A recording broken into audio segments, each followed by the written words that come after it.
So the next thing that I have to do is remove the old tiles. So I'm going to put my safety goggles on and we're going to use my hammer and my chisel and get into it.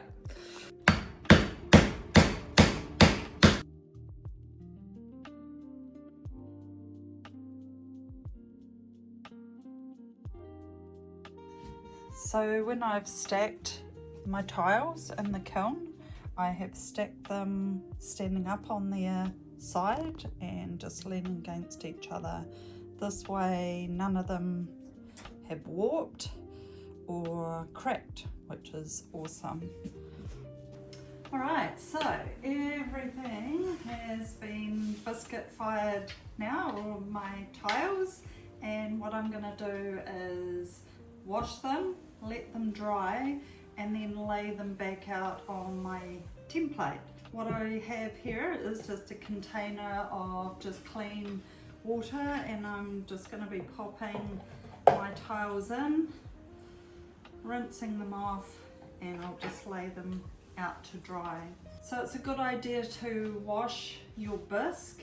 That way when you're applying your glazes, it sticks really well and you're less likely to have imperfections or parts of your final project that doesn't, where the glaze hasn't adhered properly. So what I've done, once I've washed them, I've put them in order of patterns so that I'll be able to mix up my patterns when I put them onto the board.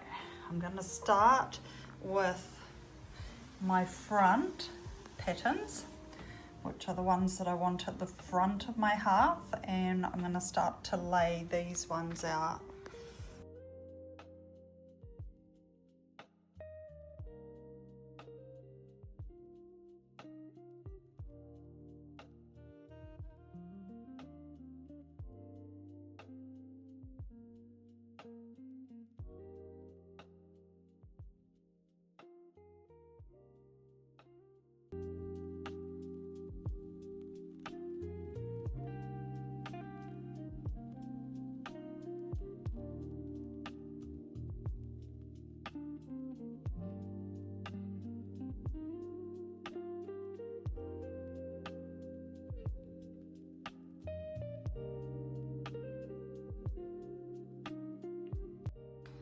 So I've got my glazes out and some of my little test tiles. So I just have to decide now which colour for which tile.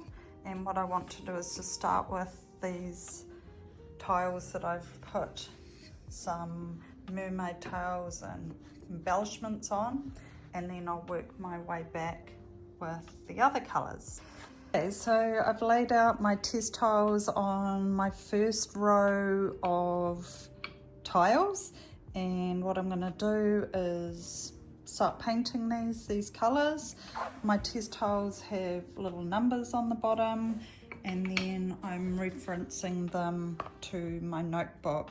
So my first tile, which is this cool little mermaid's tail, I'm going to be painting a colour called Morning Glory, which is a spectrum floating glaze. I love how it breaks over the texture, so I'm excited to put this colour on here. Let's start glazing. I'm going to take my Mako glazing brush and do the first coat.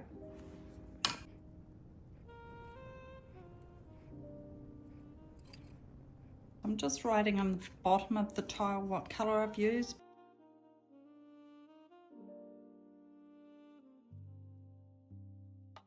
All the tiles are glazed, and what I want to do now is just wipe off the edges and make sure that there's no glaze underneath. And then I'll be able to put these in the kiln and get ready to fire them.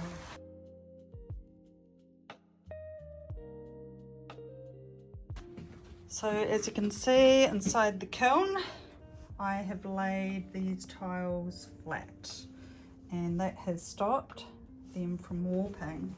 Same with these ones over here. I've just taken this shelf out of the kiln and the tiles look beautiful.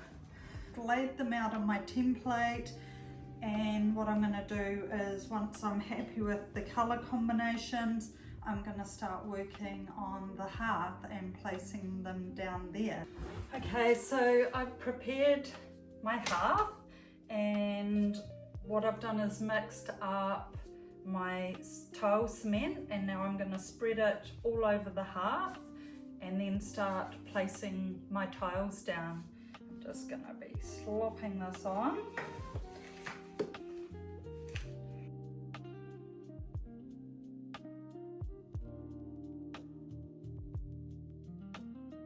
So my little tile scraper has got some teeth on it. I'm using this to run across just so that my adhesive is all of the same depth, so that when I apply my tiles, hopefully they're all going to have the same height. Got my little gloves on to protect my hands from the adhesive, and I'm going to be starting at the front and working my way back.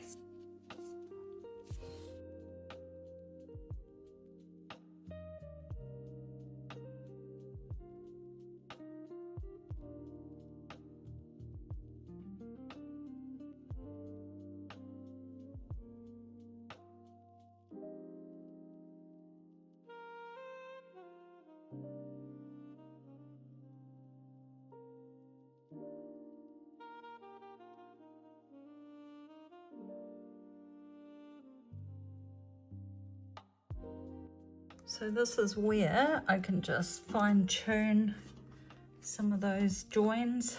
It's not going to be perfect because nothing in my studio is flat or square.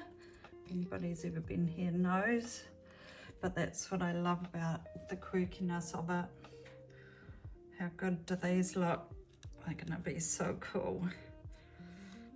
There was no point me putting spaces in because the reality is my tiles were quite varied, and the hearth is not square, so I've just really had to jiggle as much as I can to make it work.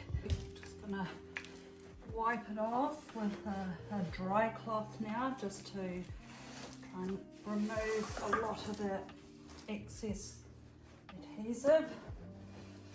Now what I want to do is I'm just taking the end of my chopstick and I'm just going to smooth down that adhesive.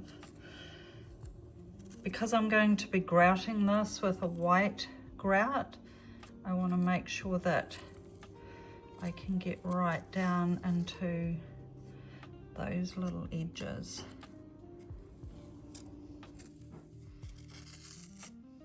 So the adhesive on my tiles has set, and now what I want to do is apply my ultra white grout just to finish this off. Then I'll be touching it up with some more white paint, and hopefully then my beautiful new fireplace will be ready to go.